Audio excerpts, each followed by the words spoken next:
Well, Happy New Year. Welcome back. Welcome back to the show, my friends. You've made it back again, and it's 2022. Do you have any New Year's resolutions? I sure don't. I don't ever do those types of things anyways. I try to just keep a pace of don't have resolutions so I won't be disappointed for the new year. What about you? Thanks for coming back to the show. This is Come On Me, Bro. Come on me, bro. Come on me, bro. Come on me, bro. Yes, come on me, bro. You mean like, come on me, bro?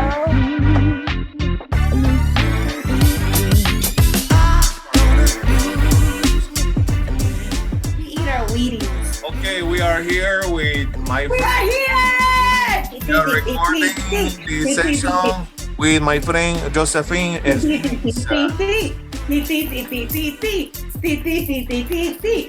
is just gonna be straight the whole time.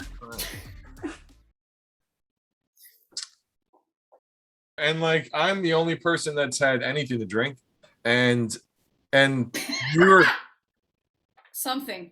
Great. I'm into it. I love the specificity. Love it. that is not planned. I don't have the articulation of planned verbiage coming out of my mouth right now. Planned verbiage.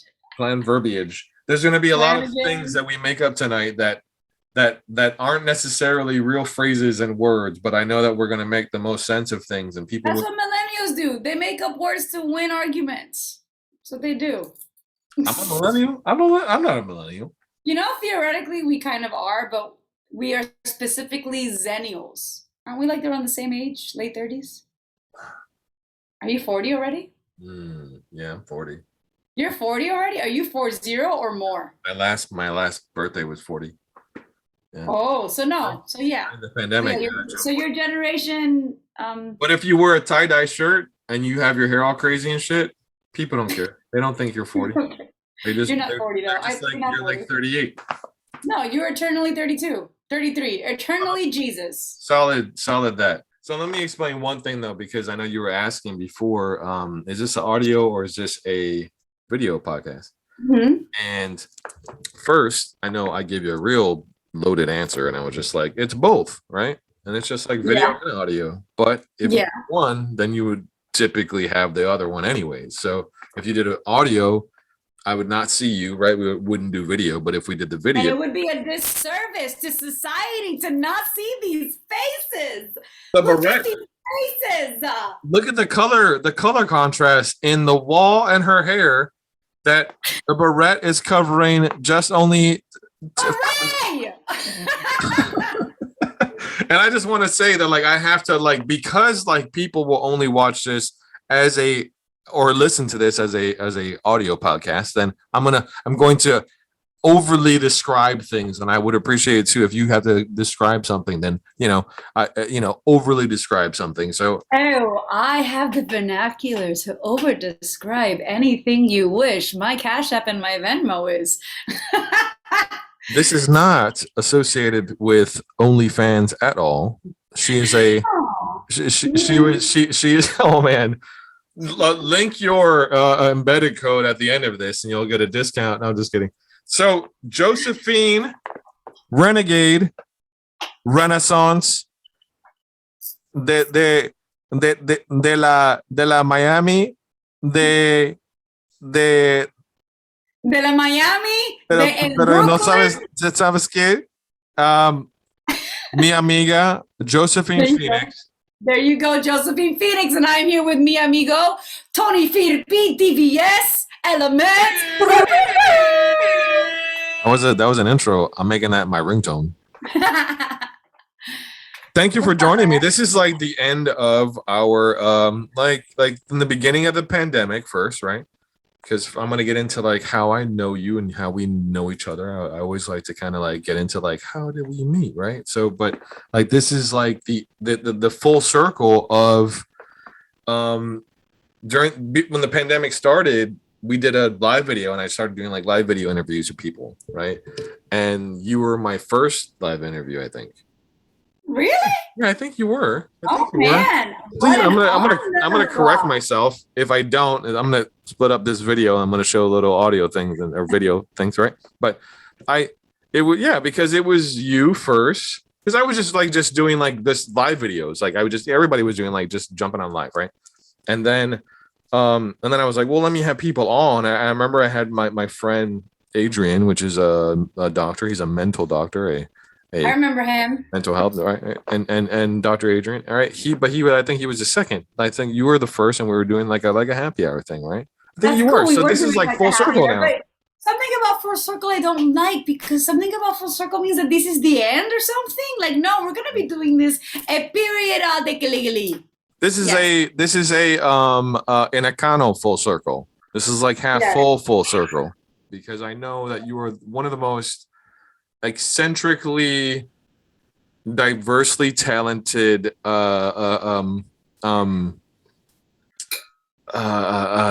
actors, comedians. I am some- simply a creative, my friend, just like you. I am multi-hyphenated, and I am proud to be a multi-hyphenated creative performer, actor, guitarist, clarinet player, singer, songwriter, human being having an experience on Earth. That's me. Beret wearing. Beret wearing. I will have to fix that audio later. Thank you, Josephine. But I want you to express yourself how you always do when we are hanging out, or when we like always conversate. The people that I want to bring on this show are people that I know, that I've had conversations with, first of all, that are, just we have normal conversation. You and I have sat and just talked about a whole bunch of just different shit, right? I mean, what do we not talk about? Right. Like photography, the beach, people, marijuana, life, youth, ethnicity, New York, like Miami. possibilities, marriage, relationships. Right. We've Bullshit done people. it all. Yeah, we've talked shit. We've I think You know what's one thing we haven't done, and I'm very proud of? We have not talked shit about people. That's something we don't do. Are you sure we didn't? Because man, No, only about things that it feels felt like I could talk shit in front of you. only about things that felt like an injustice, but not of things that felt like a judgment of their art, persona, character. So it was more like a release of like information, of like, it was like cathartic, very cathartic of release, not really talking shit like, oh, that guy's like, he's whatever, he's bullshit. Like, Yeah, never. This asshole. No, it was more like, I feel that this guy is really an asshole. And I feel like I let that go. I feel like it's gone now. And it's just out in the ether. Right.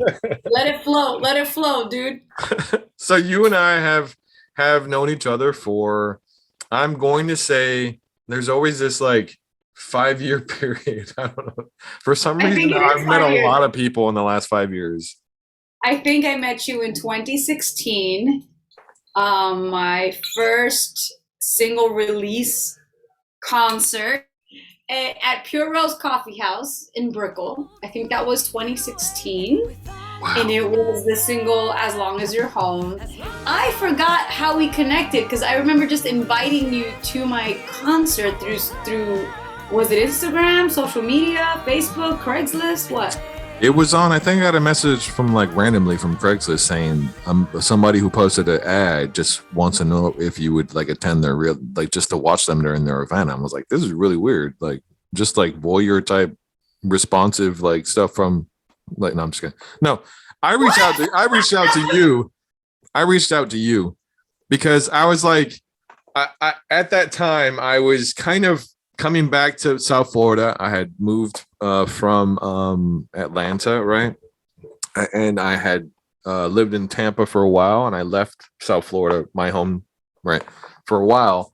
Came back into town, and I was like, let me start reaching out to people that, like, I don't know, like I don't know people really that I knew people I don't know that I haven't connected with before. So I remember finding you just randomly on Instagram, and just seeing, like, looking for musicians and like, you know, artist types, and like trying to get into like a groove of just like networking with people like people do. And I remember finding like your profile and going, big ass hair, and like it was real red at the time, right?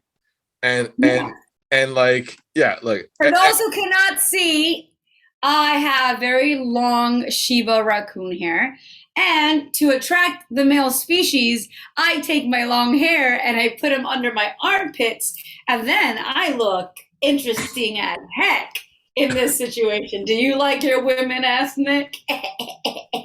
and if you're not watching this on YouTube, then you can go to YouTube right now. I'll give you a break and you can check out her hair perching out of her armpits as she sways back and forth like a Cuban Sasquatch, armpitted with big hair on her efforts. But that's just being very descriptive. But going back to me finding you on Instagram, right? I just remember a big personality person that had a lot of energy. Like you had a lot of music, like you were playing a lot of like music at the time, right? You were a lot of like guitar and doing like live video type stuff. And I just seen like this like really eclectic, bold, like person that I could like. I'm like, man, like I want to be friends with that person.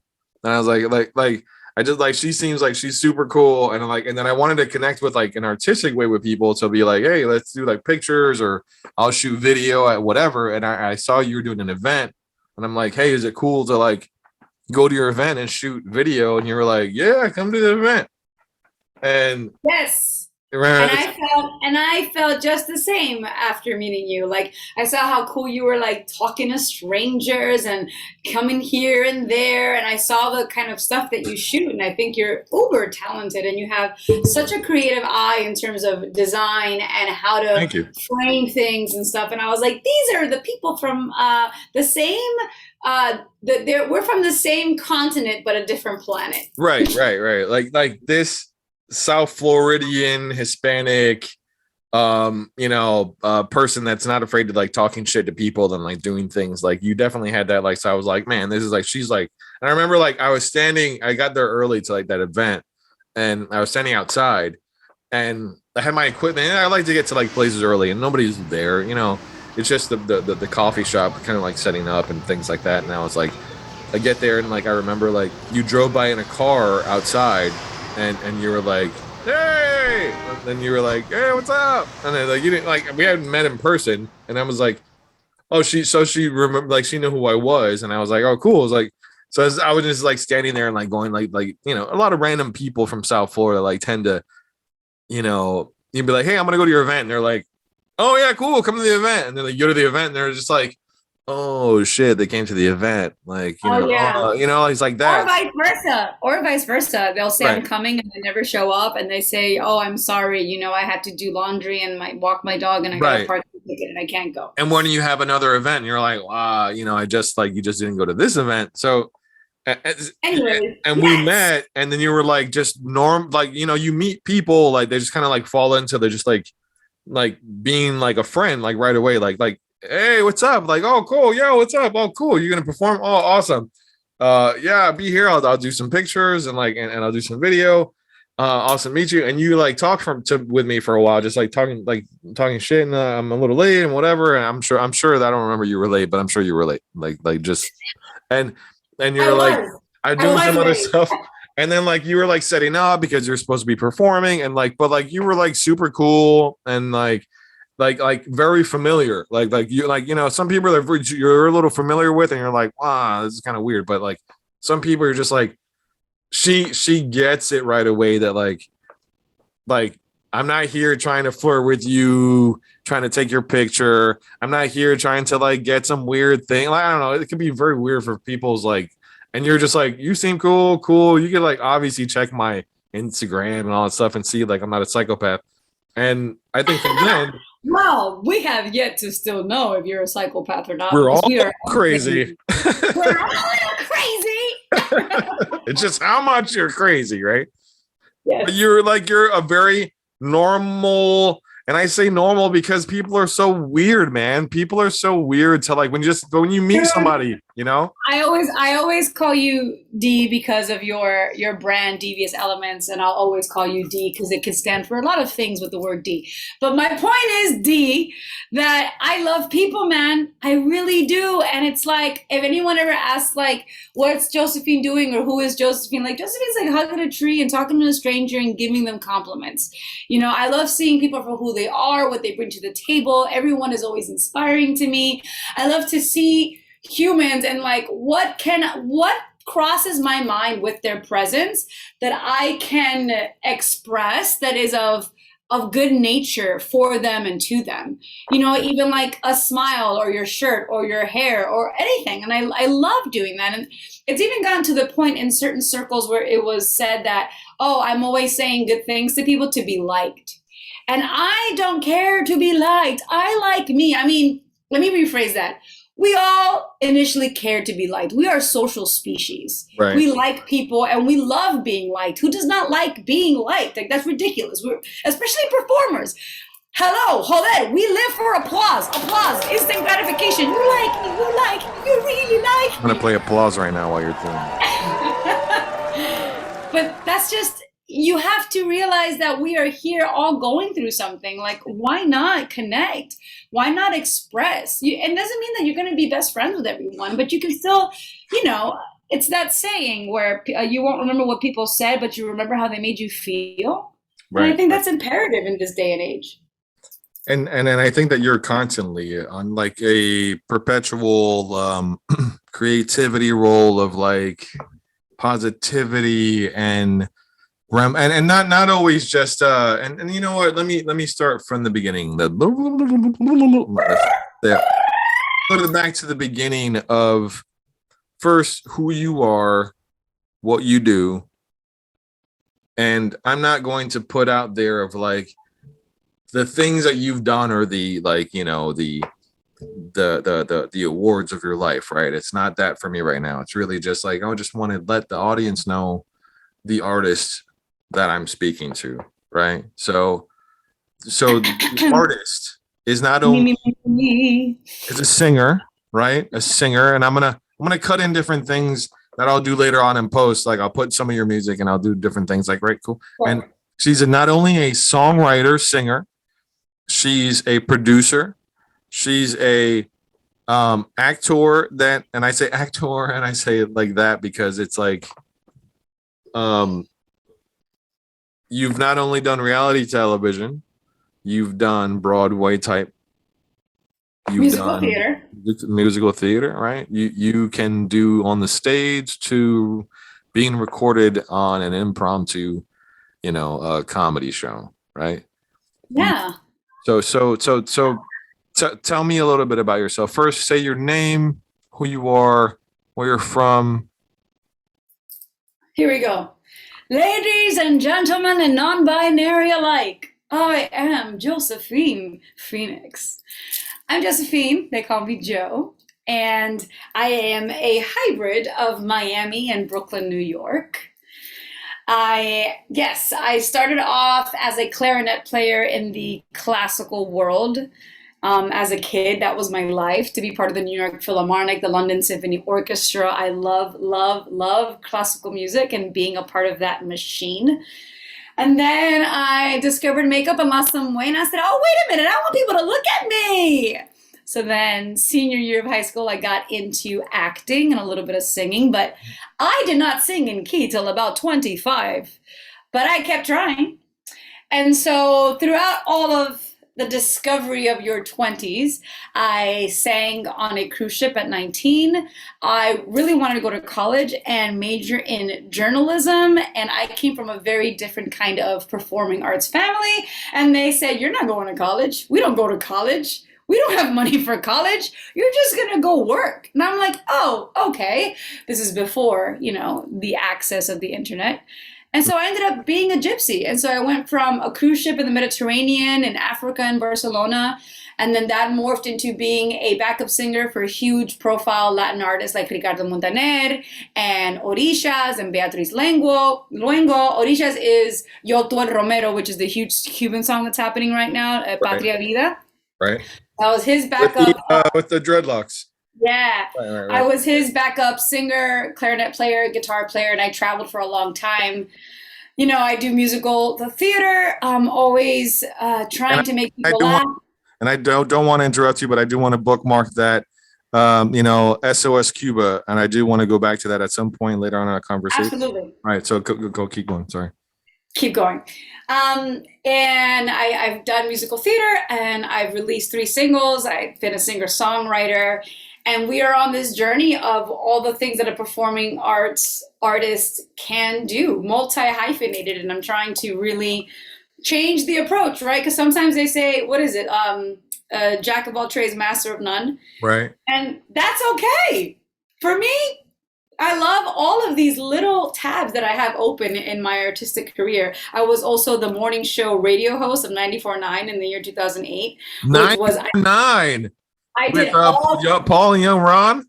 Well, 94.9 in 2008 was La Mega. Oh, okay. That was first, like 94.9 was a rock station, then it switched. Zeta. Yeah. Zeta. First it was Zeta. Right. So I did radio, which I love that medium. I did all the prank calls and just woke people up in the morning. Good morning, Miami. And I think I heard you in the morning. I used to listen to that. I was called La Pepa because my name is Josephine, and so Jose's are Pepes and Josefinas are Pepas. So yeah, and now we're here, right? After the pandemic, things kind of like you have to zoom into what are the real things that bring you joy and what else you want to create. So I am writing a one-woman show called Between Coconuts and Concrete. I am still auditioning for big things. And I'm here creating, also hosting shows during the pandemic on live television and just loving to share this journey with other creatives like you, man, and just like living it up. Like what?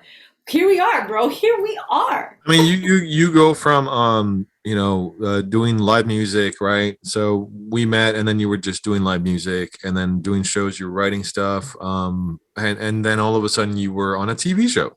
If you're a telenovela star, you don't just make a scene, you devour it. We don't say no. We say no.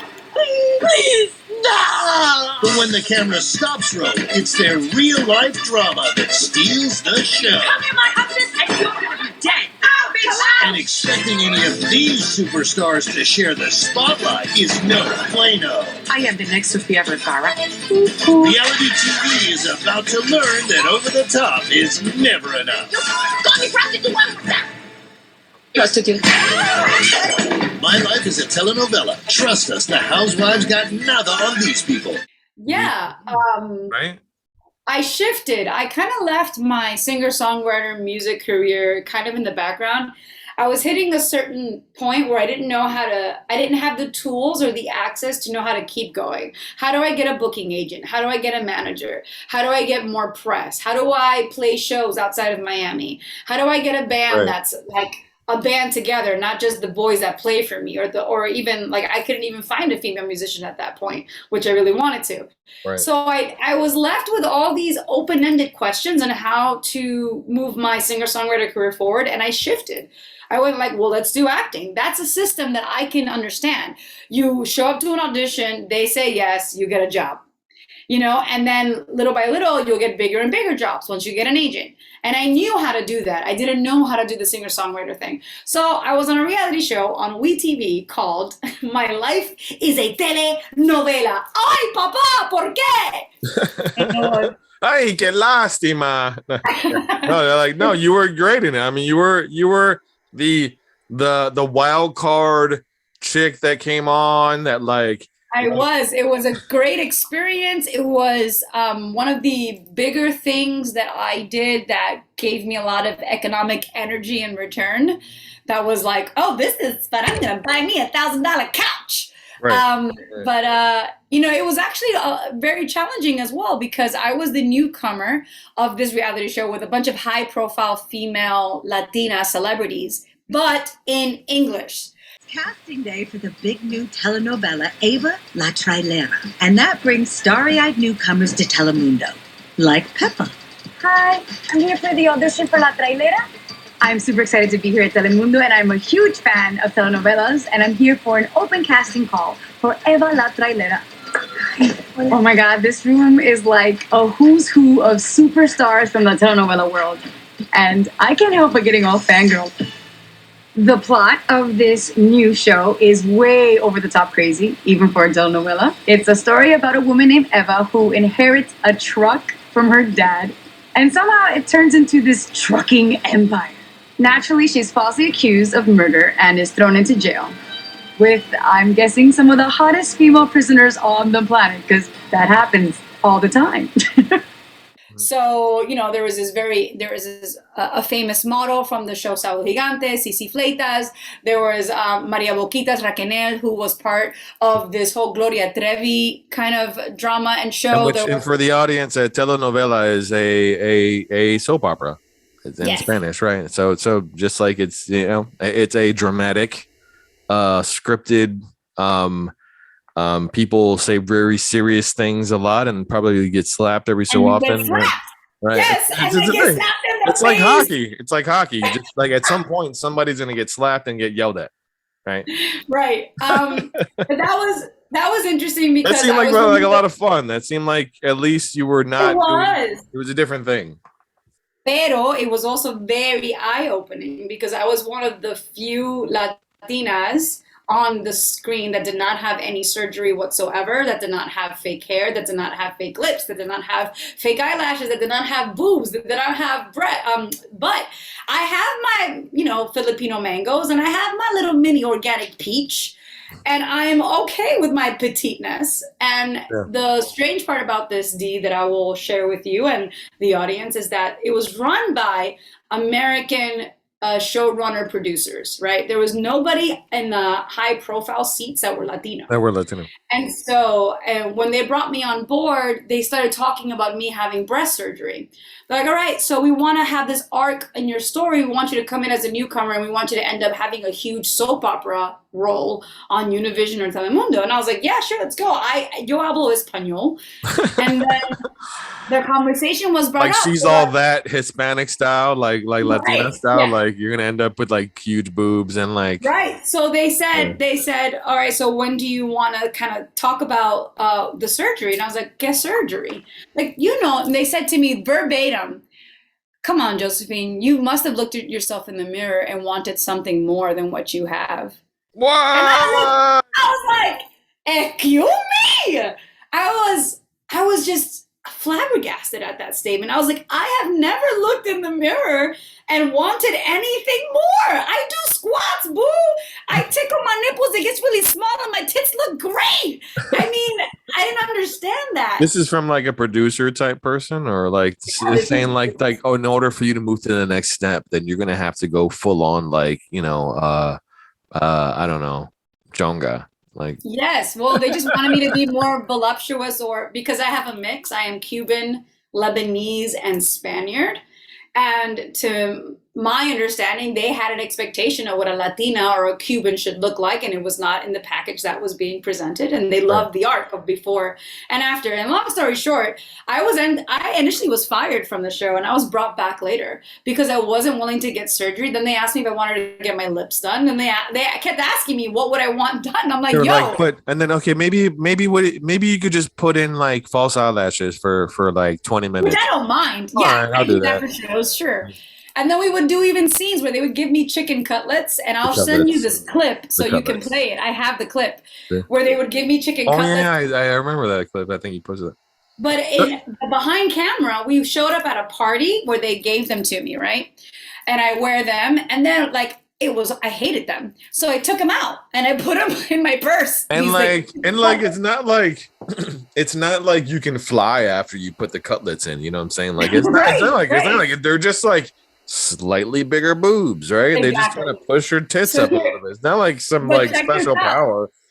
Exactly. What am I gonna do? Like X-ray vision with the chicken You guys cutlet? see me now? Hello, I'm here in the party now. That look at me, and they're like, I "Whoa, know. your boobs look Yeah. extra plump now." So And I took the chicken cutlets out, and then behind the scenes, as we kept filming, the director said, "Wow, your breasts are looking real nice, aren't they, Joe?" And I was like, "I took the chicken cutlets out, dude." He's like, "What?" oh shit, And there was a huge drama that the producer almost was fired because I didn't listen to her and I needed to put them in. And it was such a horrible thing. And I'm so And glad you're that like, reality you see? had Aha!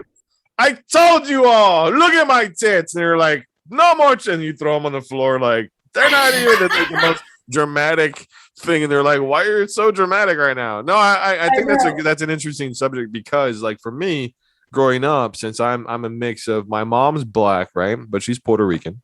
And my dad was white guy, Tom Selleck white, right? But Puerto Rican. Tom Selleck white. Right. But Puerto Rican, like Tom Selleck with a thick ass accent, right? And I came out mixed, like, but you know, for the most part, I'm black from the majority of people that don't know me, but you know, with my fucking curly hair and mix of like different people can tell if I'm Spanish or not that know Spanish people, right? So growing up, I was like the only black guy in my neighborhood, and I was the I guess they call Latinx now, you know, like just everyone had the lighter skin, being Cuban, being the Colombian lighter skinned, friends that I would have, and I'd be like, oh, Tony's the darker black dude, and I'm Puerto Rican, right? I speak fluent Spanish, and we're growing up was like that. So for you, not being typically, like what you're saying, what they wanted you to look like for a telenovela looking Latina, in what society wants you to look like how was that growing up? Like was that an issue for like how I don't know, like you should look a certain way being these types of Spanish? No, I know exactly what you mean, and I hear your story, right? Like you felt like singled out, yet you were just like them because you are Latino. It's actually a thing now as an older person, as a pseudo adult, as I like to call myself. As a kid, I went to 4 high schools. I went 2 in Brooklyn, 1 in Miami, and 1 in Hollywood, Florida. Hollywood. And so, yeah. We're actually everywhere because, we're all I'm from Brooklyn too. Yeah, that's what's up.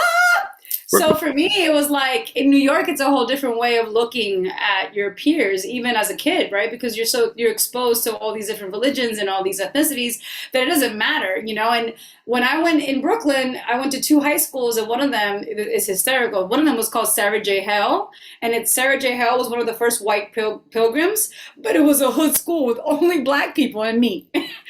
So much so that my nickname was Snowflake. Yo, Snowflake! I'm like, yo, what is he? And you're not Snowflake. Yeah. Like you're not like if all the people I know, you're not like you could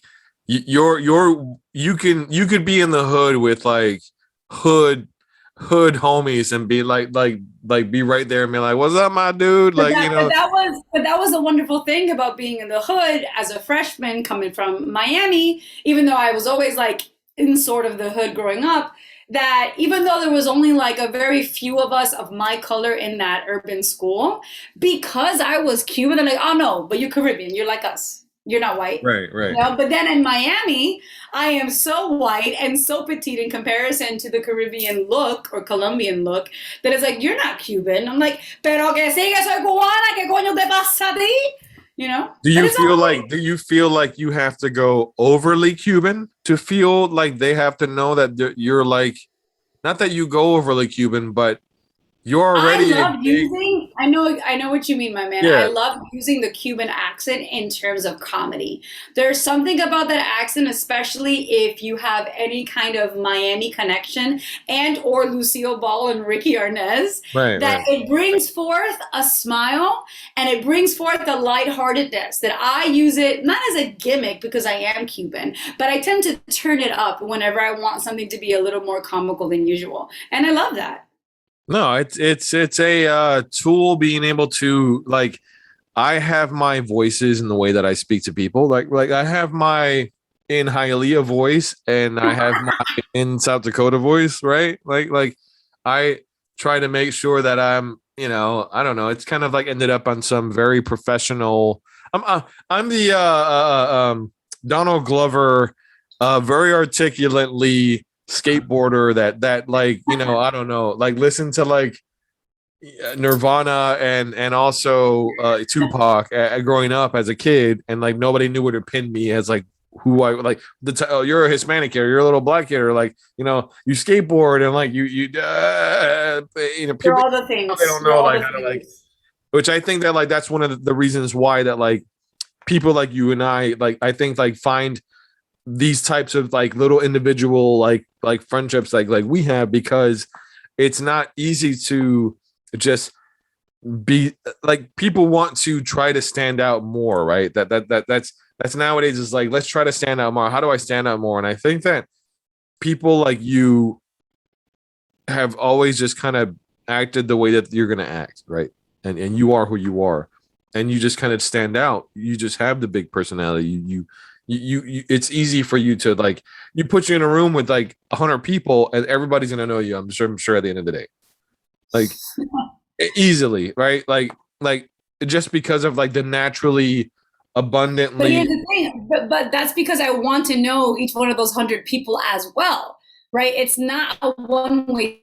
It's not like, here I am, look at you, and what do you do, and what do you bring to the table? What makes you happy? Because I'm so curious, which is why I wanted to go to college for journalism. I love asking questions. I love getting to know people. So that turns into an anthropology of human behavior, and you turn into an actor. Yeah, yeah, yeah, yeah, yeah. You see, like you don't see her if you don't right now, but like she's always animated. She's always like, I know that like my personality is always just like joking and talking shit, and like we're like just always being able to like make light of whatever scenario, and I think that what about the downside of like that? Like, what about, I know when I go down hard, right? Like when I go that I don't want to be happy with people and I don't want to be like, right? All the like reggae, like everything that's in you, like to like be like everything like that positive way. How is it when it's like that other way? Because Yeah, there's of like, course. we're like You all know, we're Red Bull cans, like us Hispanic people. You get you it. You know, get that nice Red Bull can. You go up, and then you go real hard, like no, to the other way. I understand that, and I think there's this one of my As favorite an philosophers. artist. Sorry. Yeah, yeah. One of my favorite philosophers, his name is Khalid Gibran. He's Lebanese, and I'm paraphrasing, but he has this whole thing like, the flute that you play on is carved out of the tree that had to die to make it. And so what I take from that is like, it's something that we all know, where the more sadness you are capable of feeling, even saying that sounds strange, you're making room for more happiness to Right. reside in the same space. Yeah, I've been there, with disappointments in my career, or not getting to the benchmarks or checkpoints at my age, right? I'm proudly 37 years old. And it's like, oh, do you own a home? Are you married? Do you have a child? Do you have a stable career? Do you have a savings? There are a lot of things that are missing from there. And if I pay attention to it, you go down hard. Breakups, of course, I've had one or two breakups that have really shook me to the core. But what do? You surrender to what is. You try to take your pain and learn from it. What was your part in it? What can you do differently? Mhm. And then you know that everything is temporary, everything is fleeting. And so when I go down, I just surrender to it. But I have been blessed with this inherent trust in life is has my back. Mhm. And I mean, it's to the point where I know that it's not toxic positivity, which is something I learned this year about like invalidating people's pain. Like, it's going to be okay. God loves you. The universe loves you. It's going to be fine. Or whatever it is that your mantras are. But it's about like, wow, this hurts. And I Right. see it hurts you and this hurts me. Now, what am I learning from it? And what are we going through? And how is this a common denominator with all people? Rejection and expectation. Well, and because I feel like you embrace your pain that you have, because you I think you wear it on your shoulder for what, like you'll post something that'll be like, you know what, today, fuck today, and you know what, but you know what, I don't know what's gonna happen after this thing, but I'm just gonna like let it all out, and then tomorrow's gonna be a brand new day. But today, you know what, screw that. I'm just like letting like you'll put things out there to like people to be like not like, it's not the same typical way that you'd be like, be happy and like be positive, and like, you know, most people would be like that. Like you have the you know, the scale that always goes, if it goes up it goes down the other way, and like, and it kind of like, but like you somehow can always bring it, and I know you don't like this phrase, but full circle to somehow like it going past that moment, because then you're done with that. And you did come around and you're like, fuck the bad, and then it comes to the good. Yeah. And let's go on to the next, like whatever yeah. good bad thing is gonna come, you know? Thanks for noticing. Yeah, I think that's the only way to authentically connect with people and connect with yourself. You got to put some of the authenticity of your life. No one's life is perfect. You know, we're all going through something. Even like the people that you wish to emulate that are famous or affluent or rich or have an amazing degree or is hyper intelligent, they're going through something too. You know, I had a really crazy childhood with a lot of variables that, you know, there was drug addiction and eviction in my family and my parents, and there was abuse, and there was a lot of uncertainty. But there was something that I always found when I talked about that story as a kid with others and my counselors, and that when I had to call the cops on my parents and live with a cousin and then live with a grandmother, like there was a lot of drama. But there was so much love. Like, no matter what my parents were going through, the next morning there wasn't a love you, there wasn't a hug, and there was a fried egg on the table, you know. And there was a lot of it was insane, right? There was a lot of abuse and a lot of strange things that a kid shouldn't be exposed to, but there was always a lot of love. And it's one thing that I resented at first, and later I embraced, where there would be a huge argument in my house, right? There would be things thrown, or even the police called. It would be insults. There would be just calamity. And always the next day, they would wake up like nothing happened. And they would be like, "Quiere café?" What? Wait a minute. I thought you guys were like on the verge of divorce and there was violence and there's something broken out there. And they were just like, it's another day. Both and your parents are musicians. Well, yeah, they're musicians. And so what I ended up resenting was like, oh, there's no accountability. There's no conversation. There's no apology. Like, what is this? I later have embraced like, what a beautiful way to just keep going. Like, if these are your tools, this is all you have. You don't know how to be accountable and your ego is too big for that, but you can yet just still not carry yesterday into today. That's a gift in itself. So I was raised in that atmosphere. And so I've kind of like leveled it up, like, 2.0. Well, I mean, Edgar Allan Poe, his wife, his mate, the person that he was with, he was like, he's one of the most prolific writers of all, they say that like, and his wife, the person that he was with, was like, she was like in the military and she like did all these adventures. She was just as like out there as he was. And like, she just didn't care. And she just cursed and drank. And they both were like very,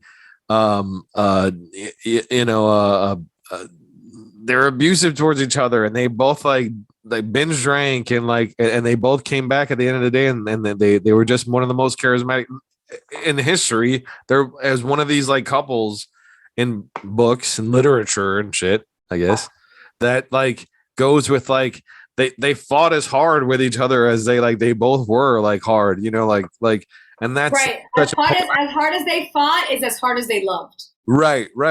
And so like, how do you think that falls into you being an artist? Like you, like everything that you create, whether it's down to a good breakfast in the morning that you wanted to create with a thought in mind, how is that like how spontaneously passionate that you are, tell people how that works into like when you're creating anything, I guess. Like, I think, the work that I'm actually proud of and that I sit back and go, wow, I wrote that, comes from my biggest pain. And if I'm able to confront it, tap into it and let it flow, I can create something that is therapeutic and also just poetic and beautiful. Like I have a song called Do or Do Not that I don't play ever in public. It's also like very piano based, and I play guitar, not piano. Mhm. But it's about like you need a sign to keep going. And how does these dynamics of being so deep or hurt and happy play into the art form is just knowing that there's a space for me somewhere, and there's a space for all of us as artists, right? And I have all this joy in the hopes of something bigger happening, right? Like if I don't get through a callback or if I don't get a gig, I see the audition as number one, a performance. So I'm already happy because I'm performing for 3 people. You're And practicing, right? number two, sometimes these auditions are actual work. It's a 15-minute workshop.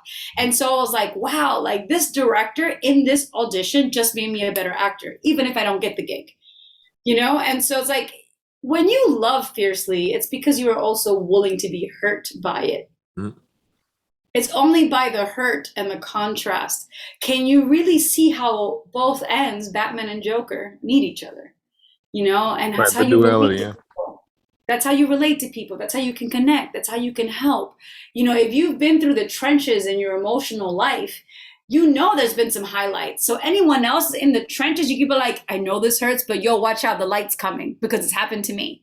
And then when you're in the light, since you've been in the trenches, you're like, let me savor this. Let me not complain. Let me breathe in the gratitude because I know, in 10 minutes and 22 seconds, this might turn around and this is fleeting. This contract is over, or I might get fired. There's all these possibilities. So you really have to be present. So it's just like moment to moment, moment to moment. And you kind of have this thing that like, you're always like you're always positive in like a very like non like hokey way. I don't know what it is. Yeah. Hokey, hokey, Like, move yourself around. Like you're like you're happy. You're always like positively just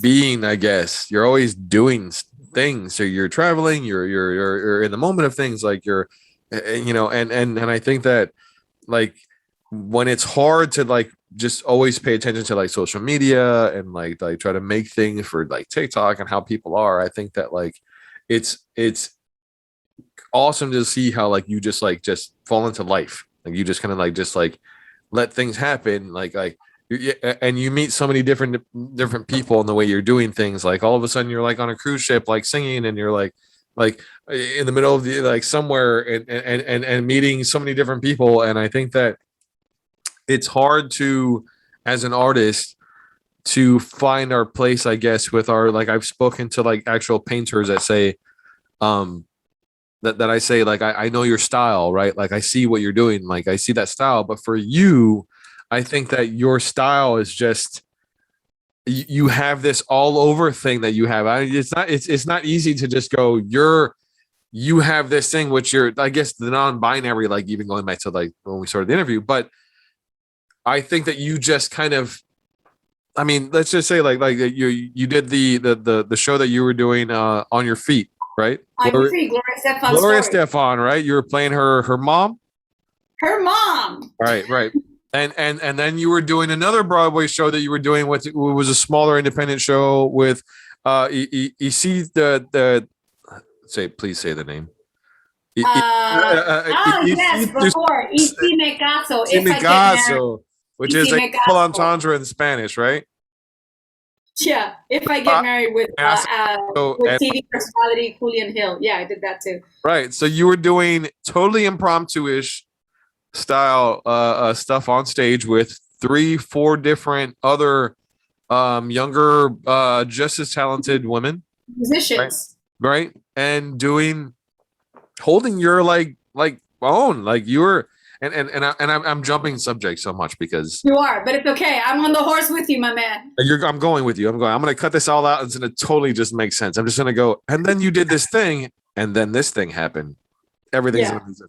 But you were holding your own on stage, right? You were keeping it up with like even like being positive, doing the creative, like singing, standing out from like what you were doing so that people like out of 4 different creative people, like you're able to like stand out from what you were doing.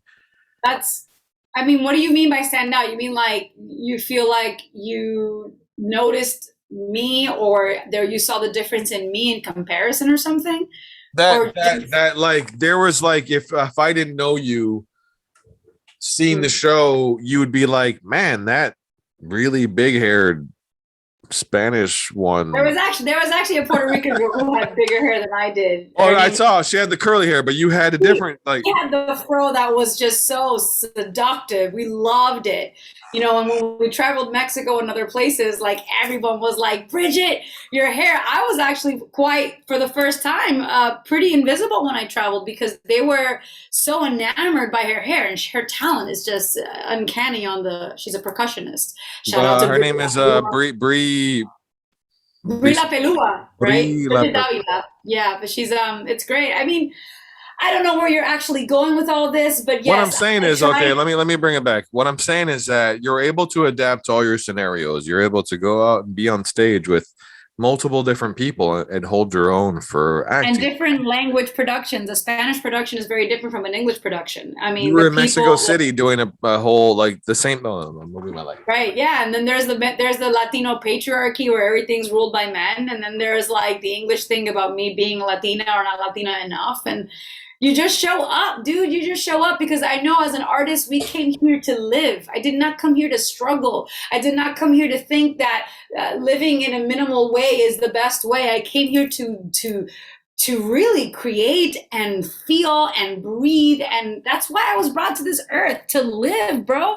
So I'm gonna live, and I just listen. I had a breakdown 2 days ago, you know, of where I'm at in my life, and I've had these huge opportunities, but they ended up not being a stepping stone to anything stable.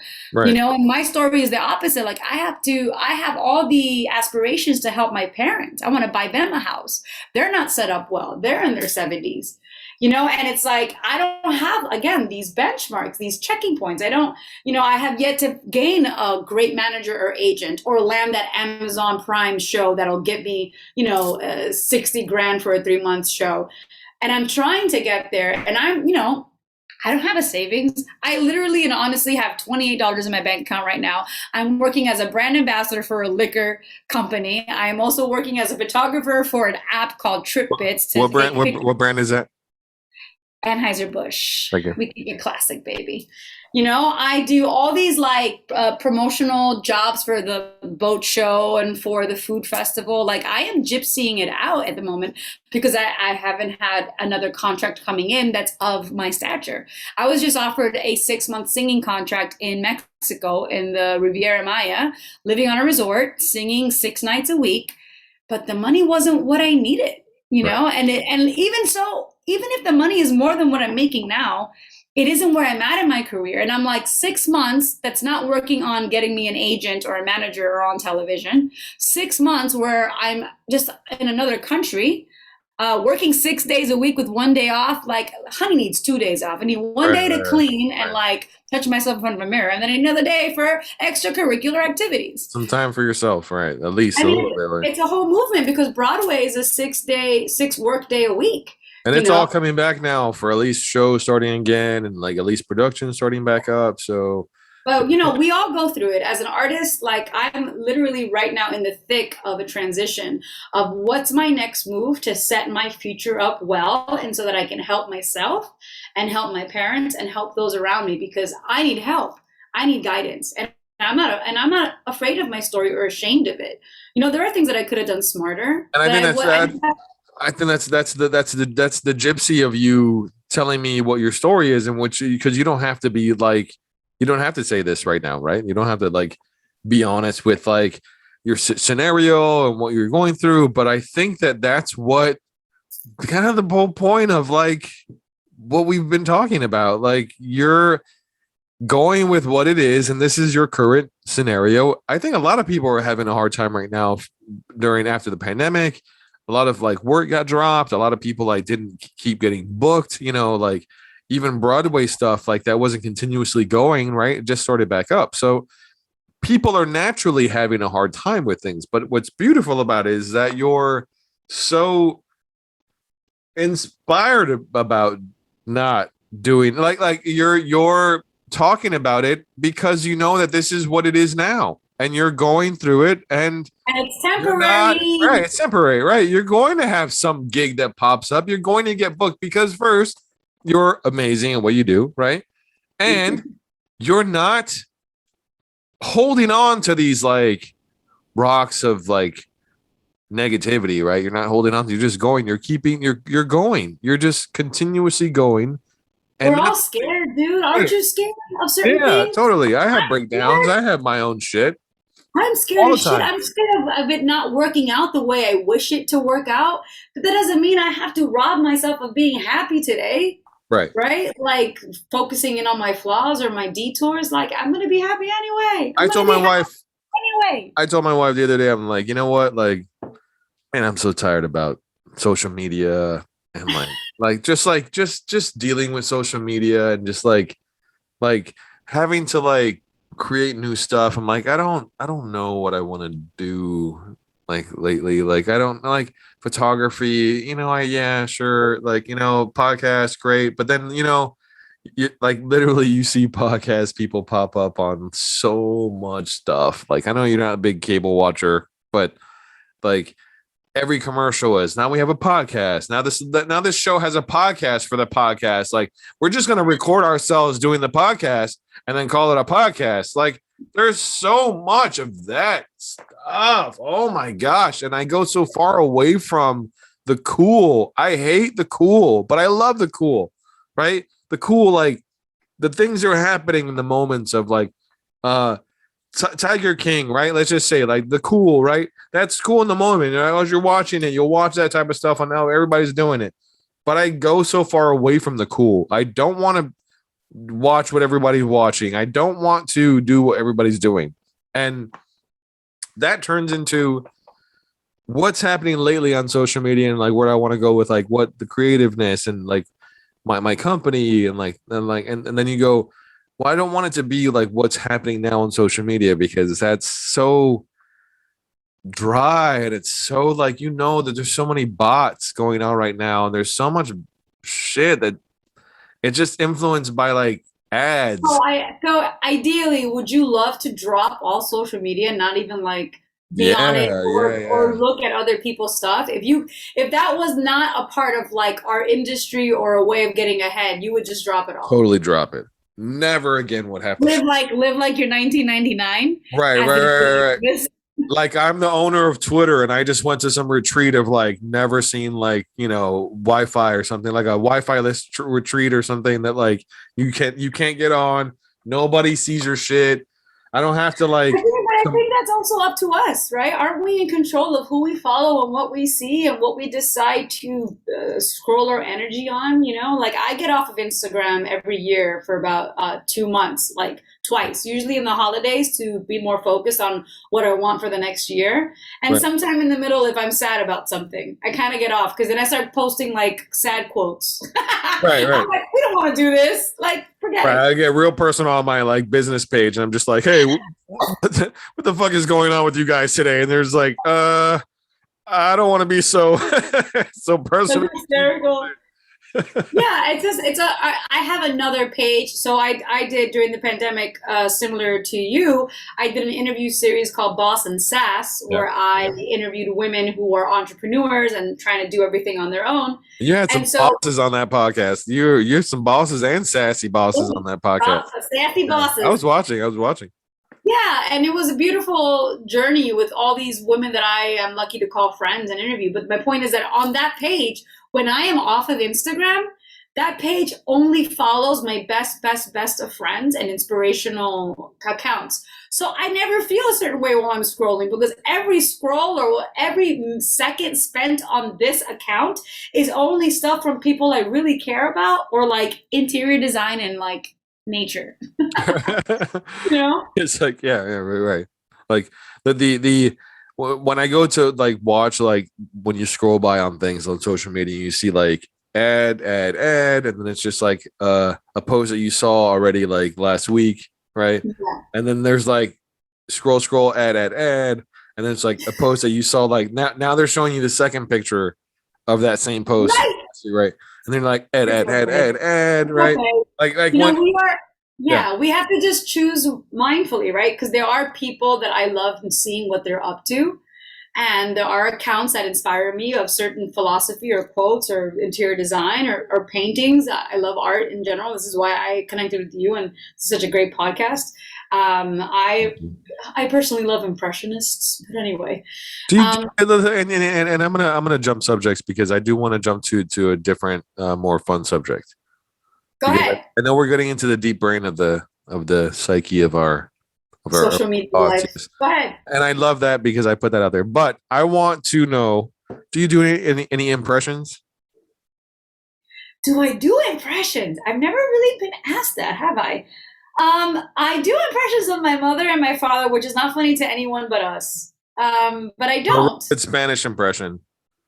What do you mean, like a Spanish, like a Spanglish, like English? Oh, like, you don't know what I'm talking about. Like, please come over here and pico my pico. Did you know that I have a pico? I don't know, but it's in a jar in the fridge, not in my pants. I don't know. Sometimes I go into Fran Drescher, or I do this weird character where I have an accent, but it's not like a literal impression of anybody. All right. So I want to play a game. Okay, games. Okay. The game is going to be first thing that comes to your head, and has nothing to do with impressions too, by the way. This totally did not just jump into impression game. Okay. First thought that comes to your head, I want you to say what you think in one word. Okay. So if I say fresh seafood. Camarón. Right. Or something that you feel from the thought. So fresh seafood, maybe like aphrodisiac oysters. Anything you want to think and say, okay? Just first thought. All right? Okay. All right. Here we go. We'll do some little buzzers too. Cool. All right. Miami. Breast implants. Croquetas. Home. Cuban coffee. Legalized speed. Indicator lights. Rain on the highway. Singers. Why don't I have a word for that? Singers. Opera. Roots. Africa. Okay, we went to Africa on that. We went to Africa, bro. Come on. Favorite thing to say to people? I love you. Favorite place you like to go to? Oh, I don't. Oh, doesn't have to be a restaurant or something. Just, I know, right? A favorite place I like to go to. It could be a seat somewhere by yourself. What? Excitement. I like to go to Excitement. Like, that's a place for me. Excitement. You want to go to Excitement? That's a correct answer. Okay. Do you? I'm going to ask every artist this question on the show. Do you consider yourself an insecure person? I think, and I'll just preface this with a thought that I feel that an artist, right? And however you're arted, you have an innate insecureness somehow, because we are show and tellers. We are seeing producers, right? Somehow in us. So it doesn't have to be 100%, but is there a percentage of you that you feel is insecure as an artist? The way you have presented this question has made me nervous. But yes, Who gave you the money for the drugs? I'm just kidding. That's what I feel like.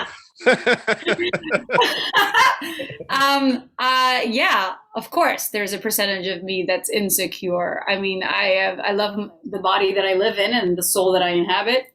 Do I inhabit a soul, or does the soul inhabit me? Anyway, but yeah, of course there's a percentage. So you're an What is insecure. it? Like I said, that's an answer. No, it's a good answer. There's no wrong answer. This would be my last question, right? Okay.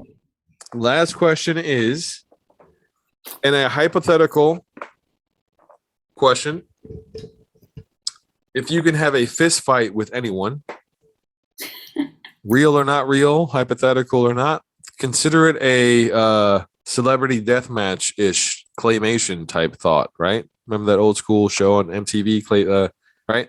If you could have a fist fight, and I say this because there's many different answers, and it doesn't have to be violent, right? You don't have to be a violent fighter with someone, but if you can pick somebody to have a fist fight with, who would that be? Everybody's had very different answers for this. Yo, like, I have never been in a fight in my life, and like, is someone gonna die? No, nobody's gonna die. Just hypothetical. Just they don't even have to be a real person. They could be Gumby if you wanted to have a fight with Gumby. It just think about it for a second.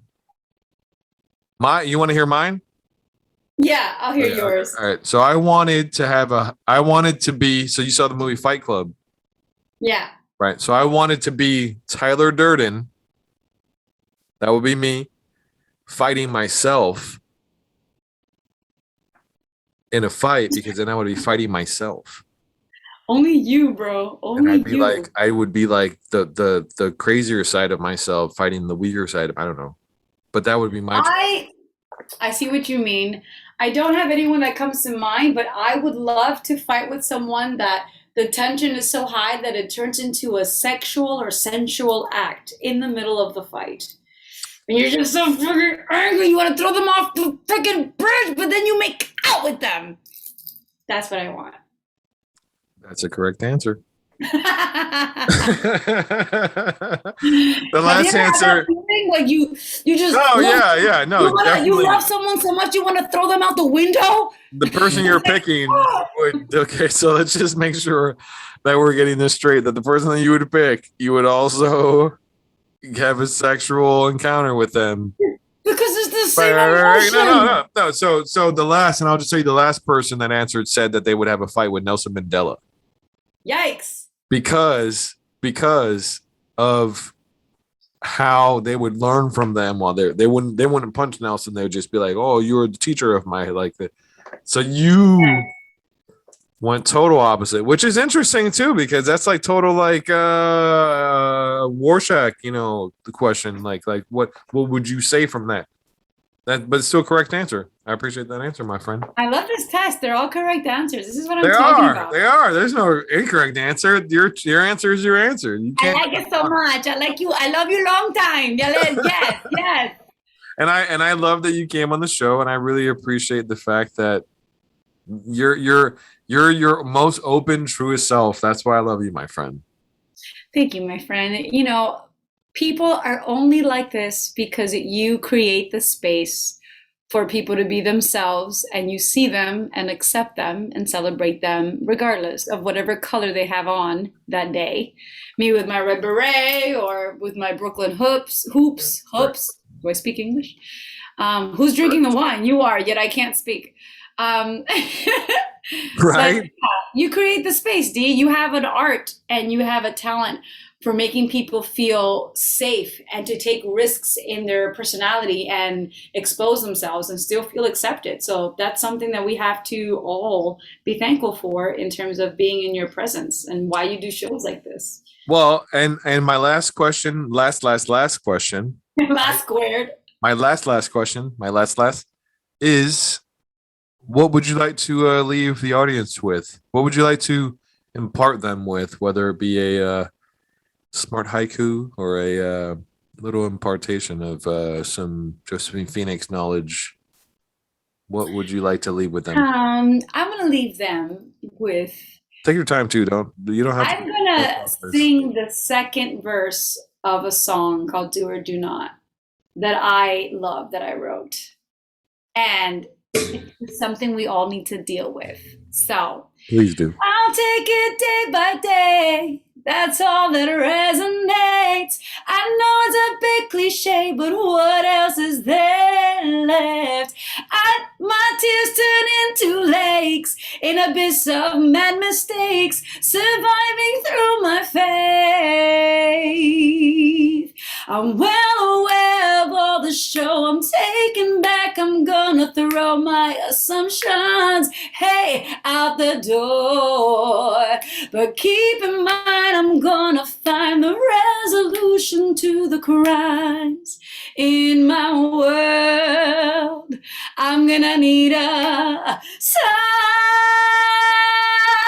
to get by.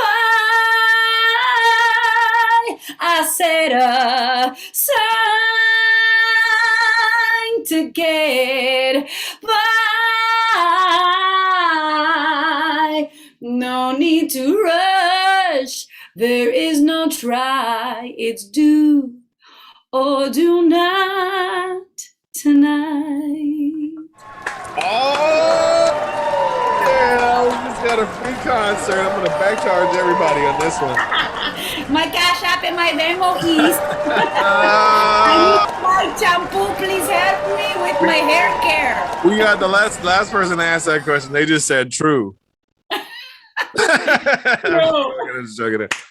Oh, amazing. I love you, my friend. You are, you just always do more than expected. So not that I don't expect you're going to do, it's like a chicken and the egg thing, bro. Thanks, D. I love spending time with you and creating and sharing life, dude. Let's go. Thank you, man. I thanks for being on Come Art Me, bro. And yo, come art me, bro.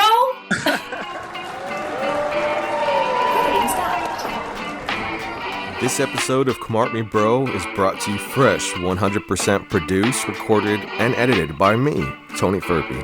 The next episode will be out bi-weekly, wherever you enjoy listening to your podcasts, or you can listen ad-free on Amazon Music or subscribing directly on Anchor.fm. Come on me, bro. Come on me, bro. Come on me, bro. Yes, come on me, bro.